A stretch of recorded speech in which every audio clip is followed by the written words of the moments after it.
టీశాట్ నిపుణ channel, రాష్ట్ర విద్యాశాఖ, రాష్ట్ర విద్యా పరిశోధన శిక్షణా సంస్థ వివిధ తరగతుల విద్యార్థులకు వివిధ సబ్జెక్టులపై నిర్వహిస్తున్న అవగాహన కార్యక్రమాల్లో భాగంగా ఈరోజు 10వ తరగతి విద్యార్థులకు తెలుగుకు సంబంధించి అవగాహన కార్యక్రమాన్ని నిర్వహిస్తున్నాం.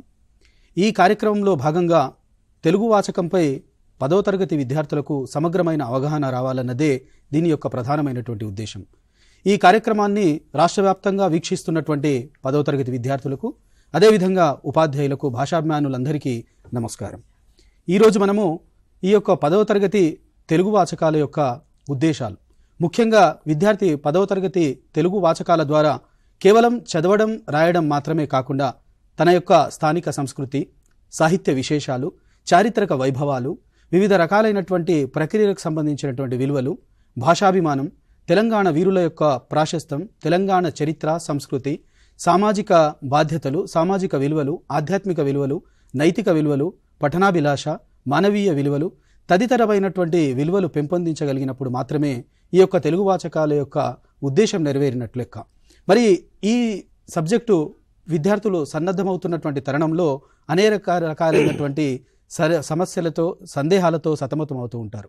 వాటిని తీర్చడానికి మన దగ్గర ఈరోజు మన టీశాట్ నిపుణ వేదిక పైన భాషావేత్తలు, అదేవిధంగా మన తెలుగు ఉపాధ్యాయులు అయినటువంటి వాళ్ళు, అటువైపు ఉన్నటువంటి వాళ్ళు ఎల్ఎం ప్రసాద్ గారు, పాఠ్యపుస్తక రచయిత, అదేవిధంగా వీరు ఎస్ఆర్జి, ప్రస్తుతం వీరు ప్రభుత్వ ఉన్నత పాఠశాల వెంగళరావు నగర్ హైదరాబాద్ డిస్టిక్లో ఉపాధ్యాయులుగా విధులు నిర్వహిస్తున్నారు.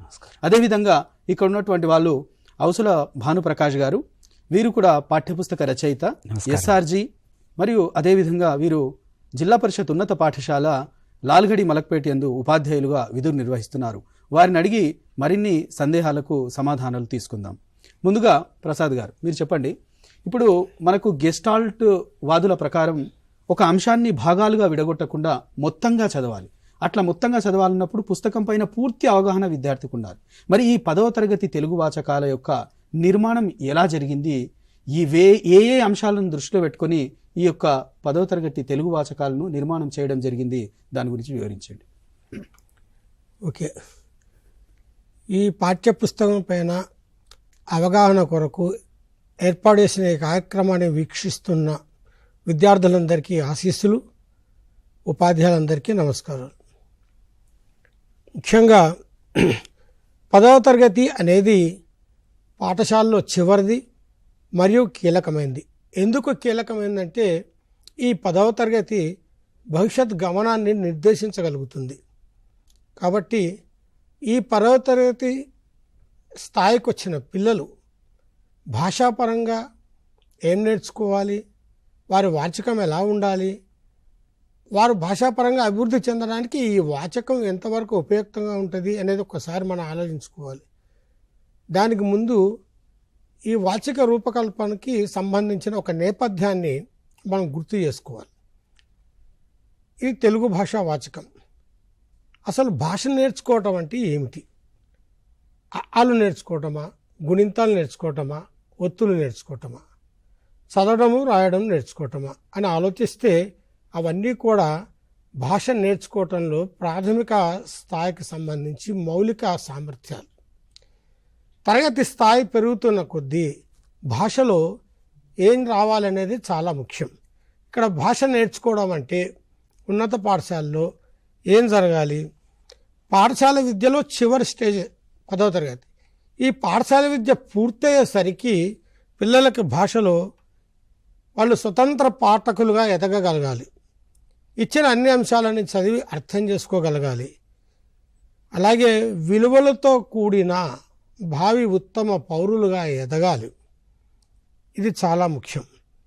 అంతేకాకుండా వాళ్ళు తాము చూసినా, విన్నా, చదివినా, లేకుంటే తెలుసుకున్న విషయాలని అర్థం చేసుకొని దాని గురించి ఆలోచించి మాట్లాడగలగాలి, రాయగలగాలి, సొంత మాటల్లో వ్యక్తీకరించగలగాలి, దానికి సృజనాత్మకతను జోడించగలగాలి.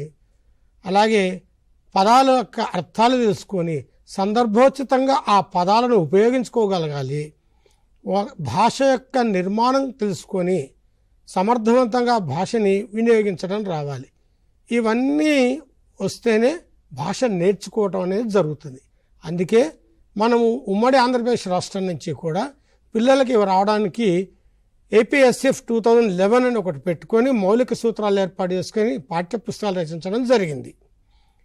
ఆ క్రమంలో ఈ పాఠ్యపుస్తకంలో ఇప్పుడు మనం విద్యార్థులకు ఏవైతే రావాలి అనుకుని మాట్లాడుతున్నామో ఆ అంశాలన్నిటినీ కూడా పెట్టడం జరిగింది. అంతేకాకుండా తెలంగాణ రాష్ట్రం ఏర్పడిన నేపథ్యంలో మన భాష, మన యాస, మన సాహిత్యం, మన సంస్కృతి, మన చరిత్ర ప్రాధాన్యత ఇస్తూ వాటి గురించి కూడా పిల్లలు తెలుసుకోవాలి అనే ఉద్దేశంతో వాటికి సంబంధించిన పాఠ్యాంశాలని ఎంపిక చేయటం జరిగింది. ఇందాక ఒక మాట అన్నాను, విలువలకు సంబంధించి. విలువలు అనేవి ఉంటేనే వాళ్ళు ఉత్తమ పౌరులుగా ఎదుగుతారు, లేకుంటే పౌరులు అవుతారు కానీ ఉత్తమ పౌరులు కారు. దానికి భాషావాచకం దోహదం చేయాలి. కాబట్టి ఆ విలువల్ని దృష్టిలో పెట్టుకొని వివిధ ఇతివృత్తాలతో ఈ పాఠాలు పెట్టాలి అనే ఉద్దేశంతో ఇవి చేయటం జరిగింది. మనం బాగా గుర్తుపెట్టుకోవాల్సింది ఏంటంటే వీటన్నిటినీ ఎంపిక చేసుకున్నారు. తెలంగాణ భాష సాహిత్యం కావచ్చు, చరిత్ర, సంస్కృతి, ఆలోచన నైపుణ్యాలు, విశ్లేషణాత్మక విశ్లేషణ ఉండాలి, పఠనాభివృద్ధి ఉండాలి, పఠన అవగాహన ఉండాలి, పిల్లలు భాషలో స్పష్టమైన భావ వ్యక్తీకరణ చేయాలి. అంతేకాదు భాష పట్ల అభిరుచిని పెంచుకోవాలి, ఉత్తమమైన ఉన్నతమైన వైఖరులు కలిగి ఉండాలి. అన్నిటికీ మించి భాషా సామర్థ్యాలని మనం చెప్పుకున్నాం. ఎందుకంటే ఇవి పిల్లలకి తెలుసు. 9వ తరగతి వరకు ఈ సామర్థ్యాలు అభ్యసించిన వారే 9 నుంచి 10వ తరగతి వచ్చేప్పటికి ఆ సామర్థ్యాలకు మరింత మెరుగుదల పెట్టుకోవాల్సిన అవసరం ఉంటుంది. కాబట్టి వాటన్నిటిని దృష్టిలో పెట్టుకొని ఎంపిక చేసుకొని ఈ పాఠ్యపుస్తకాన్ని రూపకల్పన చేయటం జరిగింది. ధన్యవాదాలు ప్రసాద్ గారు. ఎందుకంటే చాలా సందర్భాల్లో మనం విద్యార్థులకు ఈ పరీక్షల నేపథ్యంలో మాత్రమే ఈ కార్యక్రమాన్ని నిర్వహించడమేమో అనుకునేటటువంటి ఉద్దేశం ఉంది. కాబట్టి దాన్ని స్పష్టత పరుస్తున్నాను. ఈ కార్యక్రమం అనేది మొత్తంగా 10వ తరగతి తెలుగు వాచకానికి పూర్తి అవగాహన విద్యార్థులకు రావాలన్నదే ఈ కార్యక్రమం యొక్క ఉద్దేశం. కాబట్టి సార్ గారు కూడా వివరించిన అంశాల లోపల కేవలం భాష అంటే ఏదో చదవడం రాయడం అని కాదు, తదితర సామర్థ్యాలను సాధించడమే ఈ భాషా వాచకాల యొక్క ముఖ్య ఉద్దేశం. ఇప్పుడు భానుప్రకాష్ గారు మీరు చెప్పండి. ఇప్పుడు 10వ తరగతి యొక్క పాఠ్యపుస్తకాన్ని ఉపాధ్యాయులు ఎలా వినియోగిస్తారో మనం తదితర శిక్షణలు ఇచ్చినాం. కానీ మరి విద్యార్థులు ఈ పాఠ్యపుస్తక వినియోగాన్ని ఎలా, దీన్ని తరగతి గదుల నిర్వహణలో విద్యార్థుల పాత్ర ఏమిటి, వాళ్ళు ఈ పాఠ్యపుస్తకాన్ని ఎలా వినియోగించుకుంటే, ఎందుకంటే మనది పాఠ్యపుస్తక ఆధారిత ఉపగమం కాబట్టి ఆ విషయానికి సంబంధించినటువంటి వివరణ ఇవ్వండి. ఓకేనండి. మొదట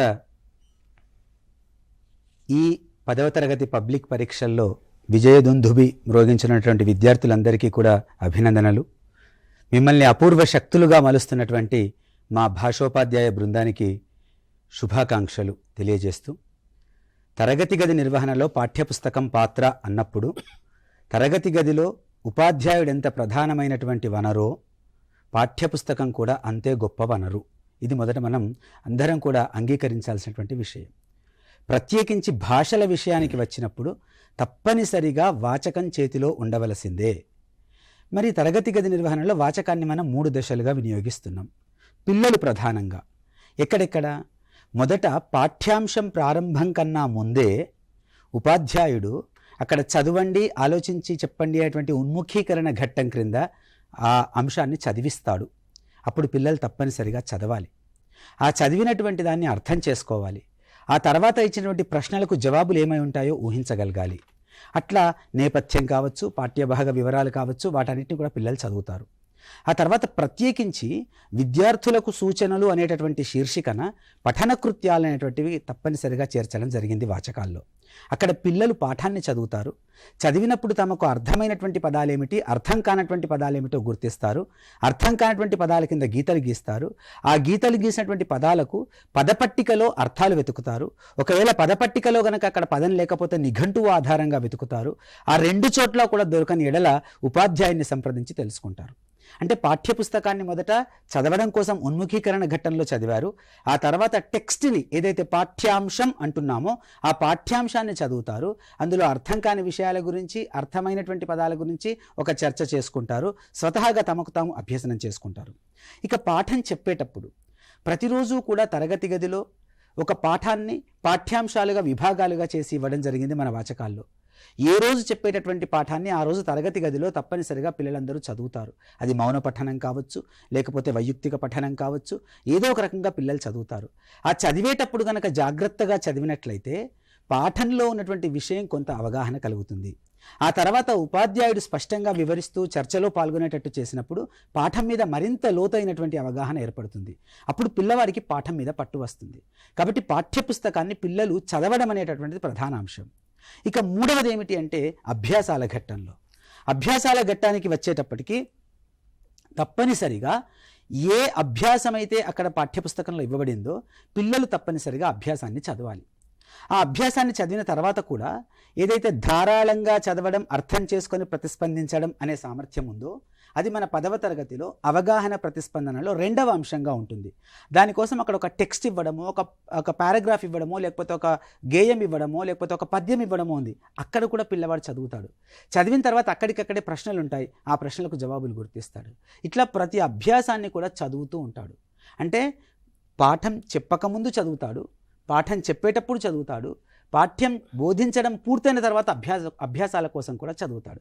అంటే బోధనాభ్యసన ప్రక్రియలు ఏవైతే TLP టీచింగ్ లెర్నింగ్ ప్రాసెస్ అని అంటున్నామో, ఈ టీచింగ్ లెర్నింగ్ ప్రాసెస్ జరుగుతున్నంతసేపు కూడా పిల్లలు ఉపాధ్యాయునితో సహా పాఠ్యాంశాన్ని ఫాలో అవుతూ చదవడం అనేటటువంటిది ప్రధానమైనటువంటి అంశం.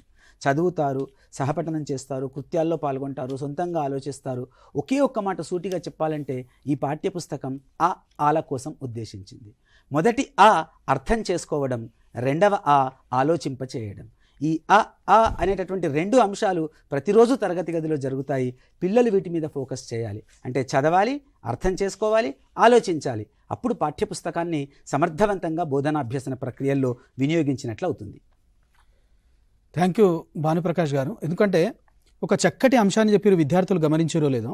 చాలా సందర్భాల్లో ఏం జరుగుతుందా ఉంటుందంటే కొన్ని సందర్భాల్లో విద్యార్థులు ఈ అభ్యాసాలపైన ఎక్కువ దృష్టి ఉంచడం జరుగుతుంది. కానీ సార్ చెప్పినటువంటి విషయం ప్రకారము మొదట మనం చదవండి, ఆలోచించి చెప్పండి, అక్కడి నుంచి మొదలుకొని పూర్తిగా వ్యాకరణ అంశాల వరకు విద్యార్థి యొక్క పాఠాన్ని ఎలా చదవాలి అనే సోపాన క్రమాన్ని కూడా వివరించడం జరిగింది. ధన్యవాదాలు మీకు. ప్రసాద్ సార్, ఇప్పుడు మనకు ప్రతి పాఠ్యాంశంలో కూడా కొన్ని బాక్స్ ప్రశ్నలు ఇవ్వడం జరుగుతుంది, ఆలోచించండి చెప్పండి అని. మరి ఈ బాక్స్ ప్రశ్నల యొక్క ఉద్దేశం ఏంది? ఆ బాక్స్ ప్రశ్నల నుంచి కూడా పరీక్షల్లో ప్రశ్నలు వస్తాయా, లేక వాటిని విద్యార్థులు స్వయంగా చదవాలా, లేదా ఉపాధ్యాయులు వివరిస్తున్నటువంటి క్రమం లోపల వాళ్ళు భాగస్వాములు కావాలా? దీనికి సంబంధించిన వివరణ ఇవ్వండి. మంచి ప్రశ్న. పిల్లలు ఈ 10వ తరగతి పాఠ్యపుస్తకంలో ప్రతి పాఠంలో కూడా ఆ పాఠ్యాంశాల మధ్యలో ఆలోచించి చెప్పండి అని ఒక బాక్స్ కనిపిస్తుంది ఆ పేరుతో. దాంట్లో 2-3 ప్రశ్నలు కనిపిస్తాయి. మనకి వెనక స్వీయ రచనలో ప్రశ్నలు ఉన్నాయి కదా, మరి ఇక్కడెందుకు ఈ ప్రశ్నలు ఇచ్చినట్లు అనే సందేహం వస్తుంది. ఇవి ఎందుకు ఇచ్చారు, అసలు వీటి ఉద్దేశం ప్రధానంగా తెలుసుకుందాం. ఇక్కడ ఎందుకు పెట్టాల్సి వచ్చిందని. ఇందాకే మనం ఒక మాట చెప్పుకున్నాం, భాష అంటే అది ఆలోచన రేకెత్తిచ్చేది.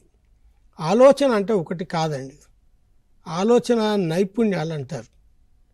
దాన్ని మనం ఇంగ్లీష్లో కూడా చెప్పుకుంటాం, క్రిటికల్ థింకింగ్ అంటాం, డైలెక్టికల్ థింకింగ్ అంటాం, అట్లాగే క్రియేటివ్ థింకింగ్ అంటాం.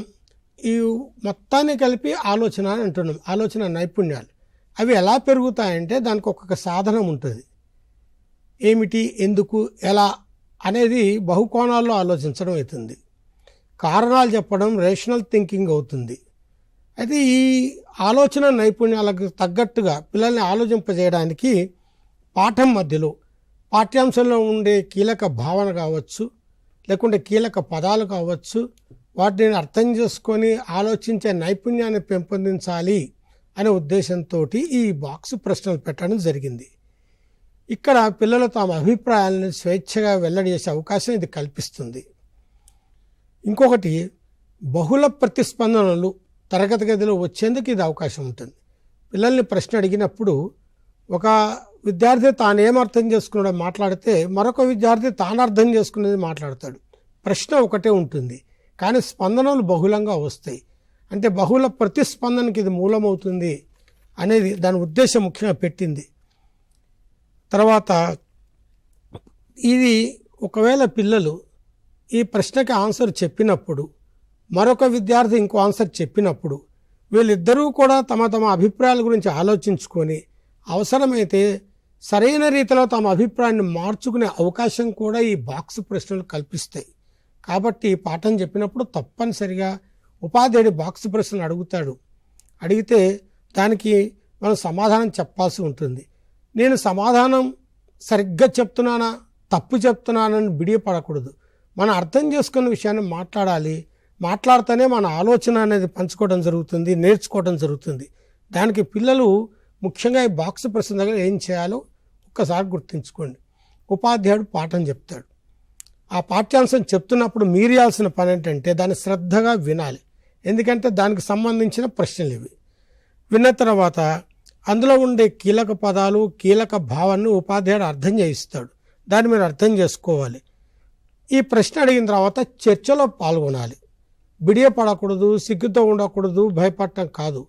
దీన్ని తప్పనిసరిగా మీరు చర్చలో పాల్గొనాలి. మీ ఆలోచనని పంచుకోవాలి. స్వేచ్ఛగా మీ అభిప్రాయాలు చెప్పాలి. అందుకు అవకాశం కల్పించింది ఈ బాక్స్ ప్రశ్నలు. అయితే ఇంకొక ప్రశ్న కూడా అడిగారు. మరి ఇలాంటివి పరీక్షలో వస్తాయంటే ఇవి పరీక్షలో నేరుగా రావు, కానీ ఇలాంటి స్వభావం ఉన్న ప్రశ్నలు వస్తాయి. దీనికి మనం అలవాటు పడితే, దీని గురించి ఆలోచించగలిగితే మనము ఆ ప్రశ్నలకు జవాబు రాయడం తేలికవుతుంది. కాబట్టి దీన్ని తప్పనిసరిగా మనం మాట్లాడాల్సి ఉంటుంది. దీని మీద దీన్ని పాఠ్యపుస్తక వినియోగంలో ఇది కీలకమైన అంశంగా కూడా భావించాలి. ధన్యవాదాలు ప్రసాద్ గారు. ఎందుకంటే చాలా చక్కటి అంశాన్ని వివరించడం జరిగింది. చాలా సందర్భాల్లో ఏం జరుగుతుందంటే ఈ బాక్స్ ప్రశ్నలు అనేవి కొన్ని సందర్భాల్లో పాఠ్యాంశం అయిన తర్వాత చర్చించాలనో, లేదంటే ఇది ఆల్రెడీ కవర్ అవుతుంది కదా, మళ్ళీ బాక్స్ ప్రశ్నలకు సంబంధించిన వివరణ ఇవ్వాల్సినటువంటి అవసరం ఉందా అనేటటువంటి సందేహాలు వస్తూ ఉంటాయి. ఇప్పుడు భానుప్రకాష్ గారు మీరు చెప్పండి, ఇప్పుడు అసలు ఈ మనం పాఠ్యపుస్తక ఆధారిత ఉపగమం అన్నాం దీన్ని. కాబట్టి ఈ పాఠ్యపుస్తకం ద్వారా విద్యార్థుల లోపల ఏ ఏ సామర్థ్యాలను పెంపొందించాలి, ఆ సామర్థ్యాలను పెంపొందించడానికి ఈ పాఠ్యాంశాలను మనం ఎలా వినియోగించుకోవాలి? రైట్, చాలా చక్కని ప్రశ్న యాసిన్ సార్. మన వాచకం తయారైందే సామర్థ్యాల ఆధారంగా. ఇది మొదట మనం అందరికీ కూడా, మా భాషోపాధ్యాయులందరికీ కూడా దీని మీద చాలా స్పష్టత కూడా ఉంది. పిల్లలు ఇక్కడ మీరు చాలా జాగ్రత్తగా గుర్తుంచుకోవాలన్న, సామర్థ్యాలు అన్నప్పుడు మీ వాచకం తీసి చూస్తే అక్కడ ఏవైతే అభ్యాసాల దగ్గర కీలకంగా హెడ్డింగ్స్గా కనపడుతున్నాయో అవి సామర్థ్యాలు.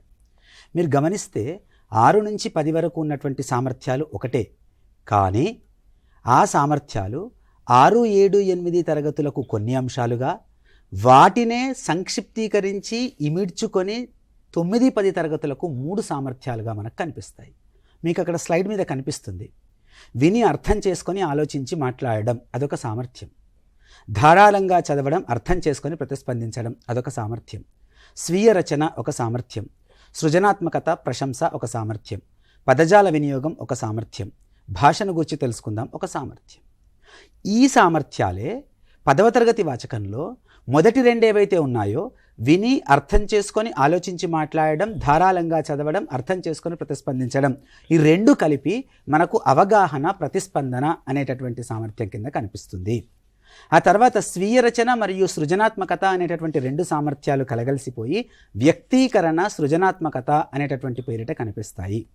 పదజాలం మరియు భాషను గురించి తెలుసుకుందాం అనేటటువంటి 2 సామర్థ్యాలు భాషాంశాలు అనేటటువంటి శీర్షిక కింద కనిపిస్తాయి. ఇది ఈ సామర్థ్యాల సాధన కోసం ఈ వాచకం ఉద్దేశించినటువంటిది. మరి ఎట్లా రావాలి ఈ సామర్థ్యాలు, ఏం జరిగితే వస్తాయి ఈ సామర్థ్యాలు అనేటటువంటి ప్రశ్న వేసుకున్నప్పుడు, ఎప్పుడైతే తరగతి గదిలో బోధనాభ్యసన ప్రక్రియల్లో పిల్లలు మీరందరూ చురుగ్గా పాల్గొంటారో అప్పుడు అప్రయత్నంగా మీకు సగం సామర్థ్యాలు ఉంటబట్టేస్తాయి నాన్న. అభ్యాసాలు చేసేటప్పుడు తిరిగి మళ్ళీ ఆ పాఠాన్ని పునశ్చరణ చేయడం ద్వారా, చదువుకోవడం ద్వారా, మాటిమాటికి చూసుకోవడం ద్వారా, అందులో ఉన్నటువంటి కీలక పదాలని గుర్తించడం ద్వారా సామర్థ్యాల సాధన జరగడంతో మీకు మంచి ఫలితాలు కనిపిస్తాయి. ఇప్పుడు ఉదాహరణకు మొదటి అంశం ఏదైతే ఉందో, విని అర్థం చేసుకొని ఆలోచించి మాట్లాడడం అన్నాం కదా, దాని కింద అభ్యాసాలలో మీరు గమనిస్తే జాగ్రత్తగా పాఠం పూర్తి కాగానే ఒక మౌఖికమైనటువంటి అభ్యాసం ఒకటి కనబడుతుంది. అంటే చర్చించడం కానీ, మాట్లాడడం కానీ, మీరుంటే ఏం చేస్తారు కానీ, పద్యాలు రాగయుక్తంగా పాడడం కానీ, ఇట్లా పాఠానికి అనుగుణంగా అభ్యాసం ఉంటుంది. అంటే అక్కడ కేవలం మాట్లాడేటటువంటి చర్య ప్రతిచర్య మాత్రమే జరుగుతుంది. ఆ తర్వాత అదే అవగాహన ప్రతిస్పందనలో 2వ ఘట్టం క్రింద ధారాళంగా చదవడం అటువంటి అభ్యాసాలు ఉంటాయి. ఈ అభ్యాసం యొక్క పరమ ప్రయోజనం ఏమిటి అంటే పాఠ్యాంశాన్ని మాటిమాటికి చదివించడం. పేరాలలో ఉన్న అంశాలు గుర్తించడం కావచ్చు, కీలక అంశాలు గుర్తించడం కావచ్చు, పాత్రల మధ్య సమన్వయం కావచ్చు, వాక్యాలను గుర్తించడం కావచ్చు, పద్యపాదాలు తారుమారు చేయడం కావచ్చు, లేకపోతే ప్రతిపదార్థ తాత్పర్యాలు కావచ్చు, పద్యం ఆధారంగా నేర్చుకోవడం కావచ్చు, ఇట్లా టెక్స్ట్ ఆధారంగానే అధ్యయనం చేయడం అనేటువంటిది ఉంటుంది. ఆ తర్వాత స్వీయ రచన దగ్గరికి వచ్చేసరికి పాఠంలో ఉన్నటువంటి కీలక అంశాలను కనుక గుర్తుపెట్టుకొని మైండ్ మ్యాపింగ్ ఆధారంగా కనుక సాధన చేసినట్టయితే స్వీయ రచన సామర్థ్యం అద్భుతంగా సాధించగలుగుతారు నాన్న. ఆ తర్వాత సృజనాత్మకత సామర్థ్యం దగ్గరికి వచ్చేసరికి ఆ ప్రక్రియ యొక్క రూపాలని అధ్యయనం చేసి అద్భుతంగా మీరు ప్రాక్టీస్ చేసినట్టయితే అక్కడ ఆ సామర్థ్యం కనిపిస్తుంది, మీకు ఫలితం కనిపిస్తుంది. వ్యవహార రూపాలని అధ్యయనం చేయాలి. పదజాలం అనేటటువంటి సామర్థ్యం మీకు రావాలి అన్నప్పుడు పాఠ్యపుస్తకం చివర ఉన్నటువంటి పదపట్టికల్ని అధ్యయనం చేయడం, నిఘంటువు వినియోగించడం, ఉపాధ్యాయునితో చర్చించడం, ఆ అభ్యాసాల మీద వీలైనంత ఎక్కువగా మీ మిత్రులతో చర్చించడం కూడా అప్పుడప్పుడు చేసినప్పుడు పదజాలం మీద పట్టు బాగా వస్తుంది. వ్యాకరణాంశాల అభ్యాసాలు మీరు గమనించినట్టయితే ఏదైతే ముందు పరిచయం ఉంటుందో వ్యాకరణాంశం అక్కడ అభ్యాసం నేరుగా ఇవ్వడం జరుగుతుంది. ఏదైతే కొత్తగా వ్యాకరణాంశం పరిచయం అవుతుందో అక్కడ పరిచయం చేసిన తర్వాత అభ్యాసం అనేది ఇవ్వడం జరుగుతుంది. కాబట్టి ఈ వ్యాకరణాంశాలను చదివేటప్పుడు చాలా జాగ్రత్తగా, లోతుగా, నిశితంగా గమనిస్తూ మార్పులు కావచ్చు, విగ్రహవాక్యాలు కావచ్చు, రూపాలు కావచ్చు, అలంకారాలు కావచ్చు, ఛందో నిర్మాణం కావచ్చు, వీటి మీద దృష్టి పెట్టుకుంటే కనుక మంచి ఫలితాలు కనిపిస్తాయి నాన్న. అంటే మీరు చేయాల్సింది ఏవైతే సామర్థ్యాలు ఉన్నాయో ఆ సామర్థ్యాల లిస్టు చూసుకోవడం, దానికి అనుగుణంగా అభ్యాసాలలో మేము ఏం చేయాలి, మేము ఎట్లా పార్టిసిపేషన్ కావాలి అనే దాని మీద ప్రధానంగా ఫోకస్ చేయాలి.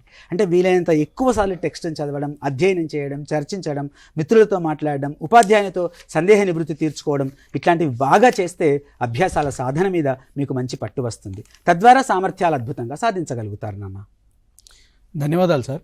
ఎందుకంటే మీరు ఉన్నటువంటి ప్రతి సామర్థ్యాన్ని కూడా ఏ విధంగా విద్యార్థులు సాధించాలనే దాన్ని స్పృశించుకుంటూ ప్రతి అంశాన్ని, ప్రతి సామర్థ్యాన్ని స్పృశించుకుంటూ వెళ్ళారు. మొత్తంగా అన్ని సామర్థ్యాలను ఒక విధంగా దాని యొక్క పరిచయం చేయడం జరిగింది. ఇప్పుడు ప్రసాద్ సార్, మీరు ఇప్పుడు మనము ఇన్ డీటెయిల్గా ఒక్కొక్క సామర్థ్యం గురించి కొంచెం వివరణాత్మకంగా వెళ్దాం. ఇప్పుడు అందులో మొట్టమొదట ఈ అవగాహన ప్రతిస్పందన సామర్థ్యాన్ని విద్యార్థులు ఎలా సాధించాలి, దీనికి సంబంధించిన సన్నద్ధత ఎలా చేయాలి, తదనుగుణంగా మనం ఈ యొక్క పాఠ్యాంశాలను దీనికై ఎలా వినియోగించాలి? ఓకే, ఇప్పుడు మనం అవగాహన ప్రతిస్పందన అనే సామర్థ్యం గురించి ఒకసారి మాట్లాడుకుందాం. ఇందాక నుంచి ఈ పుస్తకాల్లో సామర్థ్యాలు అనే మాట మనం వింటూ ఉన్నాం. ఏమిటి సామర్థ్యం? అసలు ఏంటి సామర్థ్యం అంటే సమర్థత కలిగి ఉండటం. సమర్థత అంటే చేయగలిగే శక్తి ఉండటం. భాషలో ఏం చేయాలనేది చెప్పేదే సామర్థ్యం. మీరు ఏ సామర్థ్యం మీ భాష ద్వారా సాధించాలో ఇప్పుడు తెలియజేశారు మిత్రులు భానుప్రకాష్ గారు.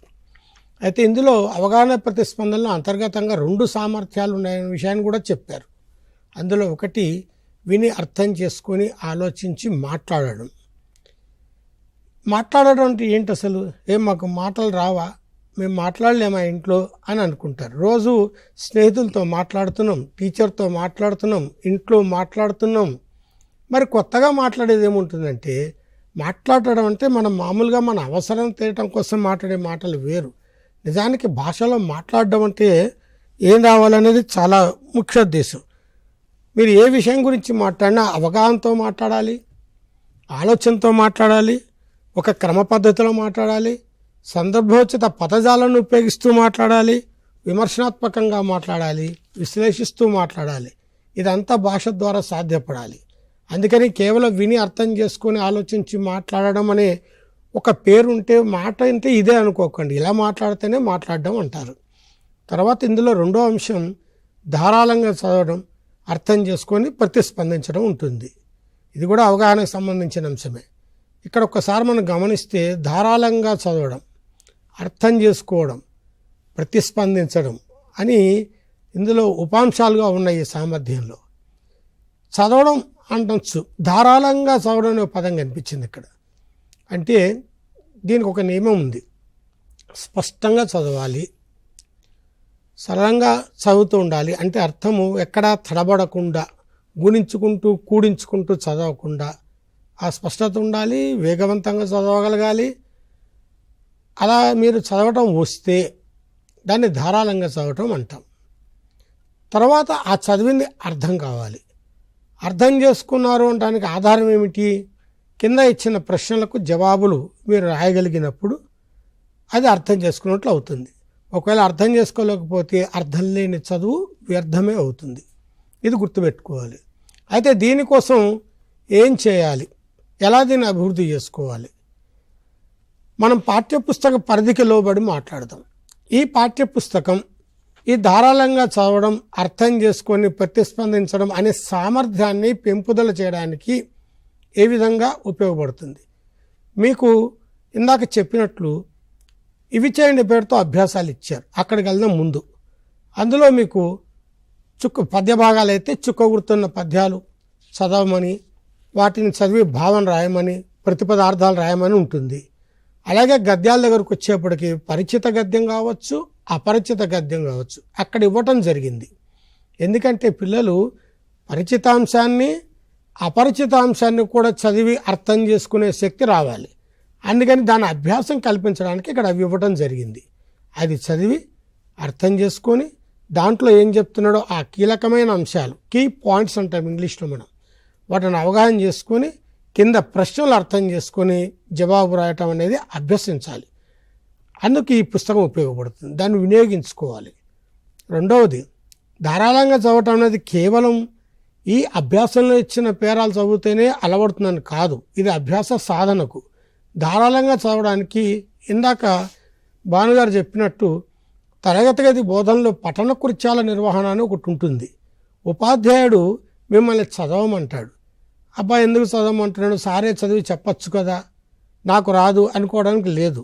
నించొని ఆ 4 లైన్లో 5 లైన్లో ఒక పేరైనా చదవాలి. అది సాధన. నిజానికి పఠన కృత్యం అదే. మీరు ఆ పఠన కృత్యంలో పాల్గొనాలి. మీరు వ్యక్తిగతంగా చదవచ్చు, లేదా కొంచెం సందేహం ఉంటే మిత్రుడితో కలిసి అది పీర్ రీడింగ్ చేసుకోవచ్చు, లేదా ఉపాధ్యాయుడు సహకారంతో చదవడం నేర్చుకోవచ్చు. మొత్తానికి ఈ పఠన కృత్యంలో మీరు పాల్గొనడం వల్ల ధారాళంగా చదవడం అనేది అలవడుతుంది. దానికి మూలం పాఠ్యపుస్తకమే. పాఠ్యపుస్తకం దాటి ఇక చాలా చెప్తూ ఉంటారు, లైబ్రరీ పుస్తకాలు కూడా చదివి నేర్చుకోవచ్చు అని. కానీ మన చేతిలో మనకున్న కరదీపిక ఈ పాఠ్యపుస్తకం. ముందు దీన్ని సమర్థవంతంగా వినియోగించగలిగితే ఆ సామర్థ్యం మనకు వంటబడుతుంది. అయితే ఇంకొక విషయం, ఇది బాగా అభివృద్ధి చెందాలి అంటే మీరు సార్ చెప్పేటప్పుడు శ్రద్ధగా వినడం, అర్థం చేసుకోవడం, చర్చల్లో పాల్గొనటం, మాట్లాడడం, అభ్యాసంలో ఇచ్చినవి తప్పనిసరిగా వ్యక్తిగతంగా కావచ్చు, జట్టుగా కావచ్చు మీరు చేయగలగాలి. పఠన కృత్యాల్లో పాల్గొనాలి. అలాగే ఉపవాచకం కూడా ఇందుకు దోహదం చేస్తుంది. ఉపవాచకం చదవాలి.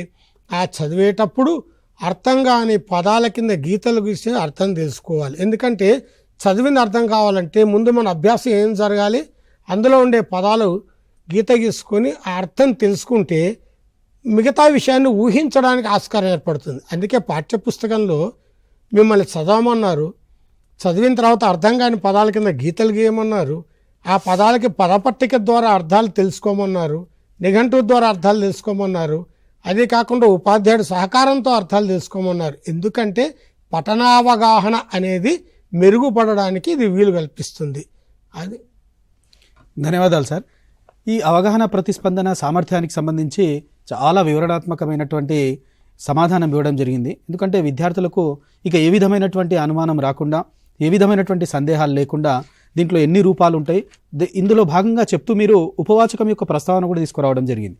కాబట్టి విద్యార్థులు ఉపవాచకాన్ని కూడా చదవాల్సి ఉంటుంది అనే విషయాన్ని మనం దృష్టిలో పెట్టుకోవాలి.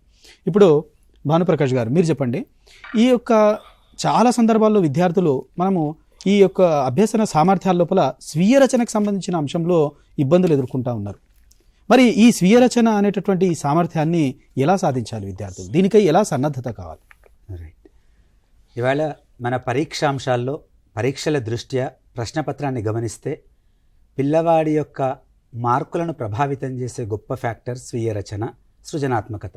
ఆ రెండు కలిపి ఉన్న అంశమే వ్యక్తీకరణ, సృజనాత్మకత. దీంట్లో మనం ఇప్పుడు కేవలం స్వీయ రచన గురించి మాత్రమే మాట్లాడతాం. స్వీయ రచన అన్నప్పుడు స్వీయ అంటే సొంతంగా, రచన అంటే రాసింది, రాయడము అనే అర్థంలో మనం వ్యవహరించుకుంటూ వస్తున్నాం. పిల్లలు సొంతంగా రాయాలి. ఏమి రాయాలి? పాఠానికి సంబంధించినటువంటి ప్రశ్న అడిగినప్పుడు దాన్ని ఆలోచించి రాయాలి. తనదైనటువంటి శైలిలో రాయాలి. అర్థమైనటువంటి విధానాన్ని రాయాలి. ప్రశ్నకు తగిన విధంగా రాయాలి. సరైనటువంటి పదజాలాన్ని ఉపయోగించి రాయాలి, క్రమపద్ధతిలో రాయాలి, పేరాలుగా రాయాలి. ఇది రాయాలి అన్నప్పుడు పాఠ్యపుస్తకం ఎట్లా దోహదం చేస్తుంది అని ఆలోచిస్తే, పిల్లలు మీకు తరగతి గదిలో స్వీయ రచనలో వ్యాసరూప సమాధాన ప్రశ్న సందర్భంలో మీ ఉపాధ్యాయులు ప్రశ్నను నల్లబెల్ల మీద ప్రకటిస్తాడు, లేదా మిమ్మల్ని ఆ పేజీ తీయండి, ఆ ప్రశ్న చదవండి అని అంటారు. అప్పుడు మీరు తప్పనిసరిగా ప్రశ్నను చదవండి. మొదట ఆ చదివినటువంటి ప్రశ్నను మీరు అర్థం చేసుకోవాలి. ఎందుకు అర్థం చేసుకోవాలి? అసలు ప్రశ్న స్వభావం ఏమిటి? తెలియజేయమంటున్నాడా, వివరించమంటున్నాడా, విశ్లేషించమంటున్నాడా, సమర్థించమంటున్నాడా, లేకపోతే మీరుంటే ఏం జరిగేది అంటున్నాడా, సమర్థిస్తూ మాట్లాడమంటున్నాడా? ఆ క్వశ్చన్ ట్యాగ్ ద్వారా ఆ ప్రశ్నను ఎట్లా జవాబు రాయాలనేది మీరు కొంత ఆలోచన జరగాలి. అంటే మొదటి అంశం ప్రశ్నను చదవడం, రెండవది ప్రశ్న గురించి ఆలోచించడం. ఆ తర్వాత మనకు ప్రధానంగా ఉపాధ్యాయులు తరగతి గదిలో ఒక చర్చ నిర్వహిస్తారు. ఈ వ్యాసరూప సమాధాన ప్రశ్న తరగతి గది నిర్వహణలో ఆ చర్చ నిర్వహించినప్పుడు మీరు చురుగ్గా పాల్గొనాలి. దాంట్లో అవసరమైనటువంటి మైండ్ మ్యాపింగ్, మేధామథనం అంటున్నాం. ఆ మేధామథనం జరుగుతున్నప్పుడు మీకు ఆ ప్రశ్నకు రిలేటెడ్గా ఉన్నటువంటి సమాధానం పూర్తిగా చెప్పకుండా ఒక పదం చెప్పినా సరే ఆ పదం ద్వారా ఒక వాక్యాన్ని నిర్మాణం చేసుకోవచ్చు. కాబట్టి ఆ మేధామథనంలో మీరు పాల్గొనాలి నాన్న, తప్పకుండా. ఎవరో ఇద్దరు ముగ్గురు చదువుకున్న పిల్లలు చెప్తున్నారు కదా, ముందు వరుసలో ఉన్న వాళ్ళు చెప్తున్నారు కదా, వెనుకున్న వాళ్ళు చెప్తున్నారు కదా అని కాదు. నేను నా వంతుగా 1-2 పదాలైనా సరే ఇవాళ ఆ ప్రశ్నకు సంబంధించి చెబుతానా అని రోజు అనుకోవాలి. అట్లా ఆ చర్చలో మీరు పాల్గొనాలి. ఆ తర్వాత బోర్డు మీద రాసినటువంటి ఆ పదాల ఆధారంగా ఒక్కొక్క వాక్యం ఉపాధ్యాయులు చెప్పిస్తారు.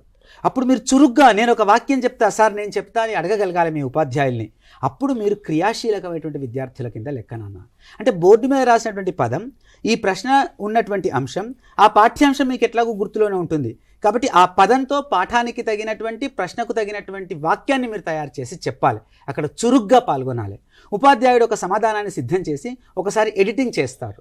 అంటే వాక్య నిర్మాణం కరెక్ట్గా ఉన్నదా, సరైనటువంటి పదజాలం ఉన్నదా, విషయానికి తగ్గట్టుగా ఉన్నదా, అక్షర దోషాలు ఉన్నాయా అనేటువంటి 4 అంశాల ఫ్యాక్టర్స్గా ఎడిట్ చేస్తూ ఉంటాడు. అప్పుడు మీరు యాక్టివ్గా పార్టిసిపేట్ చేయాలి. ఎందుకంటే ఏది చెయ్యకూడదో తెలిస్తే ఏది చెయ్యాలో మీకు తెలుస్తుంది, ఏవి తప్పులో మీకు తెలిస్తే ఏవి ఒప్పులో మీకు అర్థమవుతుంది. కాబట్టి ఆ ఎడిటింగ్ జరిగేటప్పుడు సునిశ్చిత దృష్టితో మీరు గనక పార్టిసిపేషన్ జరిగితే మంచి ఫలితం కనిపిస్తుంది నాన్న.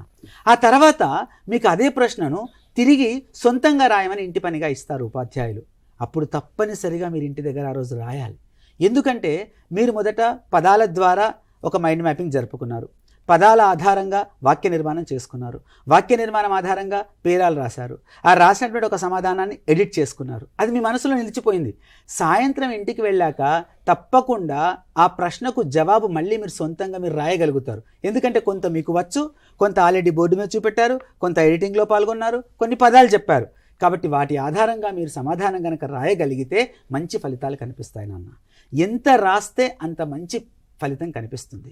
ఇందుకోసం బాగా అధ్యయనం చేయాలి, వాక్య నిర్మాణం మీద పట్టు సాధించాలి, సరైనటువంటి పదజాలం ఉపయోగించాలి. తెలుగులో ఎప్పుడైనా సరే మనం పేరాలుగానే రాసుకుంటూ వెళ్తాం. ఒక పారాగ్రాఫ్ క్రమ పద్ధతిలో రాసేటటువంటి శైలిని మీరు బాగా సాధన చేయాలి. అంటే ఇదంతా వాచకం ద్వారానే జరుగుతుంది. వాచకంలో ఉదాహరణకు ఒక పాఠం తీసుకున్నాం మనం, భాగ్యోదయం అనే పాఠం తీసుకున్నాం. భాగ్యోదయం అనే పాఠం తీసుకున్నప్పుడు భాగ్యరెడ్డి వర్మ సామాజిక సంస్కర్త అని ఎలా చెప్పగలవు అని వచ్చింది. అందులో ఆయన ఉపన్యాసాల పేరు మీకు కనిపిస్తుంది, ఆయన చేసిన సామాజిక సేవ మీకు కనిపిస్తుంది, ఆయన చేసినటువంటి చదువు సంబంధించినటువంటి విద్యారంగమైనటువంటి సేవ మీకు కనిపిస్తుంది, ఆయన చేసినటువంటి సంస్కరణల సేవలు కనిపిస్తాయి. అంటే ఏ పేరాన్ని ఎక్కడ చేర్చుకుంటూ రావాలి అనేది ఆ నిర్మాణ క్రమాన్ని మీరు కనుక చూసుకున్నట్టయితే ఇక్కడ జవాబు రాయడానికి వీలవుతుంది. అంటే చదవడం, చదివిన దాన్ని ఆలోచించడం, ఆలోచించిన దాన్ని మైండ్ మ్యాపింగ్ చేసుకోవడం, మైండ్ మ్యాపింగ్ చేసిన దాన్ని సరైనటువంటి క్రమ పద్ధతిలో రాయడం. ఈ 4 దశలు కనుక అద్భుతంగా చేస్తే స్వీయ రచనలో మీరందరూ మంచి ఫలితాలు సాధిస్తారు నాన్న. థ్యాంక్ యూ భానుప్రకాష్ గారు. ఎందుకంటే విద్యార్థులు స్వీయ రచన అనే అంశానికి వచ్చినప్పుడు నిజంగా చాలా సందర్భాలు ఏం జరుగుతుందంటే ప్రశ్న విని వెంబడే జవాబు రాయడానికి ప్రయత్నం చేస్తారు. అట్లా కాకుండా మీరు చాలా కీలకమైనటువంటి అంశాలను ప్రస్తావించారు ఇక్కడ. ఒకటి ఏంది, ముఖ్యంగా తరగతి గదిలో ఆ చర్చ జరుగుతున్నప్పుడు క్రియాశీలంగా పాల్గొనాలి. ఇది మొట్టమొదటి అంశం. అదేవిధంగా విద్యార్థులు కూడా దానికి సంబంధించినటువంటి జవాబు రాసేటప్పుడు సరైన పదజాలాన్ని వినియోగించడం కానీ, ఎడిటింగ్లో విద్యార్థులు పాల్గొనడం కానీ, తద్వారా స్వంతంగా మళ్ళీ విద్యార్థులు ప్రాక్టీస్ చేయడం, ఈ అంశాలన్నీ ఒక క్రమ పద్ధతిలో జరుగుతున్నప్పుడు మాత్రమే స్వీయ రచన అనే అంశాన్ని విద్యార్థులు సాధించగలే అనేటటువంటి అంశాన్ని చాలా చక్కగా వివరించారు. ధన్యవాదాలు మీకు. ప్రసాద్ గారు. ఎట్లా అయితే మనం స్వీయ రచనకు సంబంధించిన అంశాలను చర్చించడం జరిగిందో అదేవిధంగా ఈ సృజనాత్మకకు సంబంధించిన అంశాలకు కూడా విద్యార్థులు ఎలా సన్నద్ధం కావాలి, కొన్ని పాఠ్యాంశాలకు సంబంధించిన ఉదాహరణలు తీసుకుంటూ వివరించండి సార్. ఇప్పుడు ఈ భాషా సామర్థ్యాలలో మన 10వ తరగతిలో వ్యక్తీకరణ సృజనాత్మకత అనే పేరుతోటి స్వీయ రచన ప్రశ్నల తరువాత సృజనాత్మకత అంశానికి సంబంధించిన ప్రశ్నలు ఉంటాయి. ఒకసారి వాటిని చూడండి. ముందుగా మనం తెలుసుకోవాల్సింది ఏంటంటే సృజనాత్మకత అని అక్కడ కనిపిస్తుంది. అసలు ఏంటి సృజనాత్మకత అనేది తెలుసుకోవాలి. భాషాపరంగా సృజనాత్మకత ఏంటి? మానవ స్వభావరీత్యా మనోవిజ్ఞాన శాస్త్ర ప్రకారం ప్రతి ఒక్కరిలో కూడా సృజనాత్మకత శక్తి అనేది ఉంటుంది. ఆయా సందర్భానికి బట్టి అది బయటికి వస్తుంది. దానికి అవకాశం ఉండాలి, అంటే ఆ అవసరం రావాలి, అవకాశం ఉండాలి, ప్రోత్సాహం ఉండాలి, తగిన అభ్యాసం ఉండాలి. ఇప్పుడు ఈ కాలంలో ఈ 21వ శతాబ్దంలో మనిషి కనుక సృజనాత్మకంగా ఆలోచించలేకపోతే, వ్యక్తీకరించలేకపోతే వెనుకబడిపోతాడు. అవసరం ఇప్పుడు తప్పదు. మరి ఆ అవసరం తీరడానికి అవకాశం మనకి మన పాఠ్య పుస్తకం కల్పిస్తుంది. ఈ అవకాశం పుస్తకం ఇస్తే మనం రాయడానికి తగిన ప్రోత్సాహం ఉపాధ్యాయుడు ఇస్తున్నాడు. ఇక మనం చేయాల్సిందేంటి? అభ్యాసం మాత్రమే. కాబట్టి ఒకే అంశాన్ని వివిధ రూపాలలో వ్యక్తీకరించడం అంటే ప్రతిస్పందించడమే సృజనాత్మకతగా మనం భాషలో చెప్పుకోవాలి. 10వ తరగతి విషయానికి వచ్చేప్పటికీ పుస్తకంలో మీరు మొదటి నుంచి చివరి దాకా చూసి ఉంటే మీకు సూక్తులు, నినాదాలు, ఏకపాత్రాభినయము, ఆత్మకథ, వ్యాసము, అభినందన వ్యాసము, కథ, కరపత్రము, ఇంటర్వ్యూ ప్రశ్నావళి, కవిత మొదలైన అంశాలు సృజనాత్మకతలో చేర్చడం జరిగింది. ఇక్కడ మీకు సందేహాలు వస్తాయి. సరే, ఒక ఏదో పల్లెటూరు గురించి కవిత రాయమన్నారు. మేము కవులం కాదు కదా. ఎందుకంటే మనకు ఒక సందేహం ఉంటుంది. పుస్తకాల్లో కవితలు చదువుతున్నాం, ఎక్కడో టీవీలలో వింటాము. మరి వాళ్ళంతా గొప్ప మేధావులు, చదువుకున్న వాళ్ళు రాస్తారు. మేము పిల్లలం కదా, మేమేం రాస్తామంటే మిమ్మల్ని శ్రీనాథుడు స్థాయిలో పద్యాలు రాయమనో, శ్రీశ్రీ గారి స్థాయిలో కవిత్వాలు చెప్పమనో కాదు. మీలో ఆ కవితాత్మకమైన భావజాలం ఉంటుంది. దాన్ని పెంపొందిస్తే మీరు చిన్నగా దాన్ని రాయటం మొదలుపెట్టి ఒక స్థాయికి ఎదగాలనేది కోరిక. కేవలం కవితనే కాదు, ఇంతకుముందే ఒకసారి చెప్పాను, గుర్తుపెట్టుకోండి. చాలా చోట్ల సృజనాత్మకత అనేప్పటికీ కవితా రచన చేస్తేనే సృజనాత్మకత అని లేదండి. భాష వివిధ వ్యవహార రూపాల్లో ఉంటుంది. ఏ అంశానైనా సరే ఆయా వ్యవహార రూపాల్లో వ్యవహరించడం అనేది మనకి రావాలి రూపాల్లో. ఇప్పుడు ఒక ఇన్సిడెంట్ తీసుకుంటే కథ చెప్పడం రావాలి, అదే ఇన్సిడెంట్ ద్వారా ఒక నాటకీకరణ చేయడం రావాలి, ఒక సంభాషణ రావాలి, ఆ ఇన్సిడెంట్ని ఒక కరపత్ర రూపంలో ప్రజలకి తెలియజేసే అంశంగా రాయడం రావాలి. ఇది మనం భాషలో, అందుకే ఇన్ని రూపాలు పెట్టాం. ఇది అభ్యాసం చేయాలంటే మొదటగా మీరు ఏం చేయాలి? పాఠ్యపుస్తకంలో ఇచ్చిన ప్రశ్నని బాగా అర్థం చేసుకోవాలి. ఆ సూచన అర్థం చేసుకుంటే ఏ రూపంలో అయితే మిమ్మల్ని రాయమంటున్నారో ఆ రూపానికి సంబంధించిన ఒక మాదిరి రూపం. ఉదాహరణకి నేను ఒక మాట చెప్తున్నా. తెలంగాణ తల్లి తన గొప్పతనాన్ని వివరిస్తున్నట్లుగా ఏకపాత్రాభినయము లేదా ఆత్మకథను రాయండి అంటాడు. అసలు ఏకపాత్ర అంటే ఏంటి? ఏకపాత్ర అంటే అక్కడ పాత్ర అభినయం అంటున్నాడు. ఇది బాగా గుర్తుపెట్టుకోవాలి వర్డింగ్. అభినయం అనేది మళ్ళీ ఏంటంటే కరాలు, చరణం అంటే కాళ్ళు, చేతులు ఈ ఆంగికంగా కదిలిస్తూ మాట్లాడే విధంగా ఉండాలట డైలాగ్స్. దానికి కొంత నమూనా తీసుకొని ఇలాంటివి కొన్ని తరగతి గదిలో చదవడం, ఆ పాత్ర చేస్తే ఎలా రాయాల్సి ఉంటుంది అనేది అభ్యాసం చేయాల్సి ఉంటుంది. ఆత్మకథేనంతే. అందుకే ఏ రూపమైనా సరే ముందు ఆ నమూనాను పరిశీలించాలి, దాని యొక్క స్వరూప స్వభావాలను తెలుసుకోవాలి. తెలుసుకున్న తర్వాత దాని మీద పూర్తి అవగాహన పొందాలి. ఆ అంశం గురించి తరగతి గదిలో చర్చ జరగాలి. ఈ చర్చలో విద్యార్థులందరూ పాల్గొనాలి. ఆ రూపంలో రాసే ప్రయత్నం చేయాలి. దానికి ఉపాధ్యాయుని సహకారం చాలా అవసరం ఉంటుంది. ఆయన మార్గదర్శకం కూడా అవసరమే. ఆయన మార్గదర్శకంలో జట్టుగా కూర్చొని ఈ రూపాన్ని తయారు చేసి ప్రదర్శన చేయాల్సి ఉంటుంది. ఇలా అభ్యాసం చేస్తే తప్పకుండా ఆ రూపాన్ని మనం సాధించగలుగుతాం.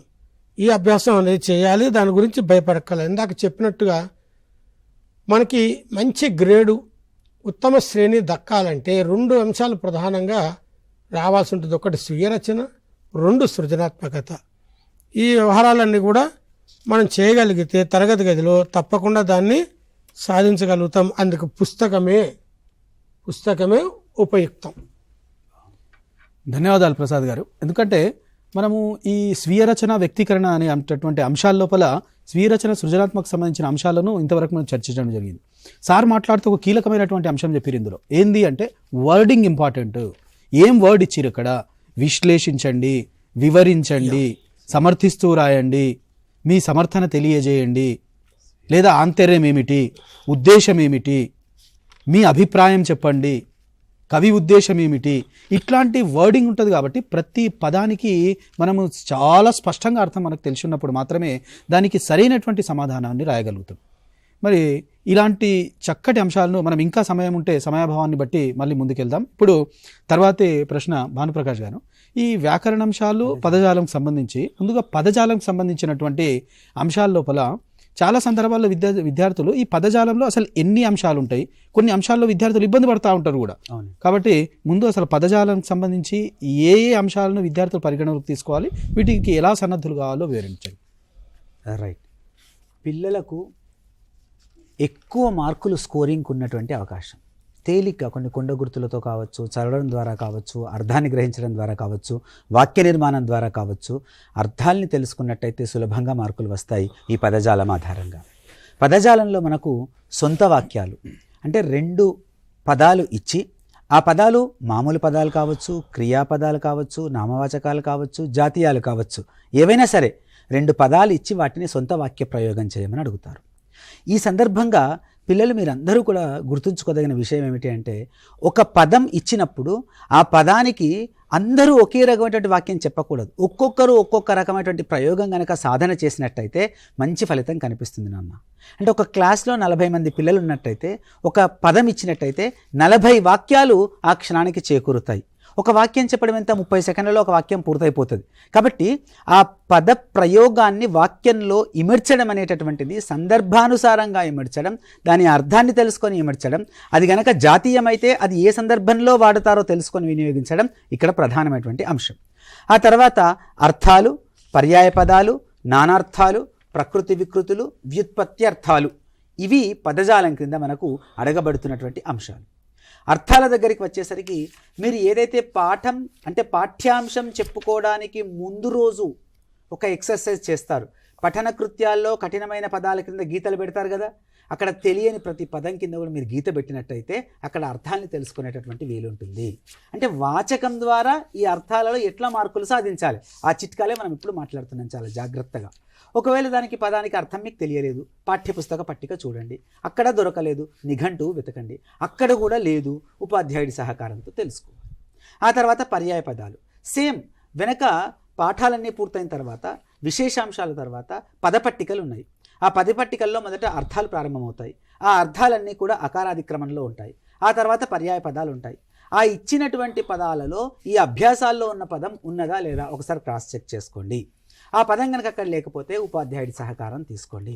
అంటే వీలైనంత మేర పర్యాయ పదాల మీద మీరు పట్టు సాధిస్తే కనుక మంచిగా హాయిగా పర్యాయ పదాలని మీరు పరీక్షలో సాధించగలుగుతారు నాన్న. అట్లాగే సేమ్ నానార్థాలు, ప్రకృతి వికృతులు.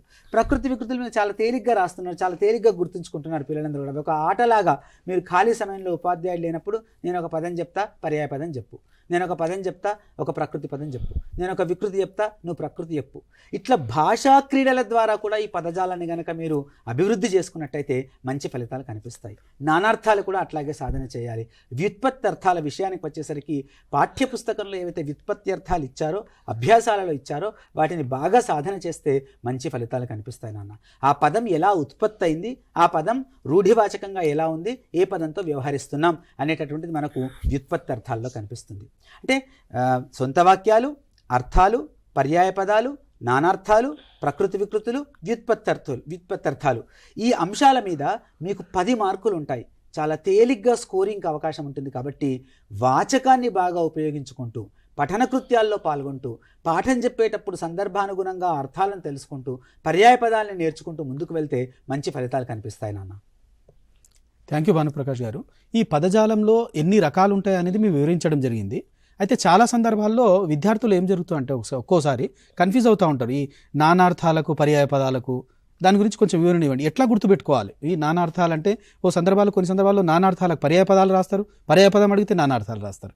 మరి దీన్ని విద్యార్థులు తేలిగ్గా గుర్తుంచుకునే విధానం ఏంది? రైట్, మంచి ప్రశ్న యాసిన్ సార్. చాలా మన మిత్రులందరూ చాలా సందర్భాల్లో చర్చించినటువంటి అంశాన్ని మీరు గుర్తు చేశారు. ఈ సందర్భంగా పిల్లలు పర్యాయ పదం అన్నప్పుడు ఒక పదానికి వేరువేరు సందర్భాలలో కూడా అనేక సందర్భాలలో కూడా ఒకటే అర్థం గనక ఉన్నట్టయితే అది పర్యాయ పదం. అంటే ఏ సందర్భంలో ఉన్నా అదే అర్థంతో ఆ పదం వినియోగించబడుతుంది. సందర్భం మారినప్పుడు, సన్నివేశం మారినప్పుడు ఆ పదానికి అర్థం మారిపోతుంది అంటే అది ఆ పదానికి నానార్థం క్రింద గుర్తుంచుకోవాలి. ఉదాహరణకు వర్షము అనేటటువంటి పదం ఉన్నది. వర్షము అనేటువంటి పదానికి అర్థం చూస్తే వాన అనేది మనకు తెలిసిపోతుంది. సందర్భానుగుణంగా వర్షము అనే పదానికి అర్థం సంవత్సరము అనేది కూడా మనకు ఉన్నది. కాబట్టి ఇక్కడ సంవత్సరము, వాన అనే రెండు పదాలను పేర్కొంటే అవి నానార్థాలు అవుతాయి. సంవత్సరము ప్లస్ అబ్ధి అని కనుక పేర్కొన్నట్టయితే, ఆబ్దికము అని పేర్కొన్నట్టయితే అవి మళ్ళీ పర్యాయ పదాలు అయితే సంవత్సరాన్ని సూచిస్తాయి. కాబట్టి సందర్భం మారినప్పుడు అర్థం మారిపోయినట్టయితే అది నానార్థం. ప్రతి సందర్భంలో ఒకే రూపంగా ఒకే అర్థంగా ప్రయోగించబడుతూ ఉంటే అది పర్యాయ పదం. ఇది స్థిరీకరించుకోదగినటువంటి వాక్యం నాన్న. చాలా స్పష్టంగా వివరించడం జరిగింది. మనం నిజానికి జాగ్రత్తగా పదాన్ని గమనిస్తే కూడా పదంలోనే ఉంది నానా అర్థాలు. అంటే నానా అర్థాలు ఉంటాయి, వేరు వేరు రకాల అర్థాలు ఉంటాయి. పర్యాయ పదం అంటే దీనికి పర్యాయంగా ఇంకో పదాన్ని వాడుకోవచ్చు మనం, అర్థం సేమ్ ఉంటుంది. చాలా చక్కటి వివరణ ఇచ్చారు. ప్రసాద్ గారు, మీరు చెప్పండి, ఈ వ్యాకరణాంశాలకు సంబంధించి విద్యార్థులు ఎలా సిద్ధం కావాలి? అసలు ఏ ఏ రకమైనటువంటి వ్యాకరణాంశాలు మనకు పాఠ్యపుస్తకంలో ఇవ్వబడ్డాయి? ముందుగా వ్యాకరణం గురించి ఒక మాట మనం చెప్పుకోవాలి. వ్యాకరణం అనగానే సంధులు, సమాసాలు, అలంకారాలు, ఛందస్సు, వాక్యాలు ఇవన్నీ ఆలోచిస్తాం. అసలు ఈ వ్యాకరణం అవసరమా అని నిజం చెప్పాలంటే మన భాష ఒక నియమబద్ధంగానే ఉంటుంది. ఆ నియమాన్ని తెలియజేసేదే వ్యాకరణం. మీరు చూసారో లేదో, బయట చదువురాని వాడైనా కూడా కూరగాయలు కూరగాయలు అని అరుస్తుంటాడు. అందులోనే సంధి ఉంది, కానీ అది సంధి అనే విషయం అతనికి తెలియదు. అతను ఎప్పుడూ కూడా కూర ప్లస్ కాయను విడదీసి కూరకాయలు కూరకాయలు అని అనడు. అంటే మన భాష ఒక నియమంతో కూడి ఉంటుంది. కాబట్టి ఆ భాషా నియమాలు తెలుసుకోవడానికి వ్యాకరణం అవసరం అవుతుంది. ఎలా తెలుసుకోవచ్చు? వాక్య నిర్మాణ క్రమం తెలుసుకోవడానికి, అలాగే పదాల కలయిక తెలుసుకోవడానికి, జరిగే మార్పులు ఎట్లా ఉంటాయి, ఛందో వైవిధ్యాన్ని తెలుసుకోవడానికి, ఆలంకారిక శైలిని తెలుసుకోవడానికి ఈ వ్యాకరణం అనేది దోహదం చేస్తుంది.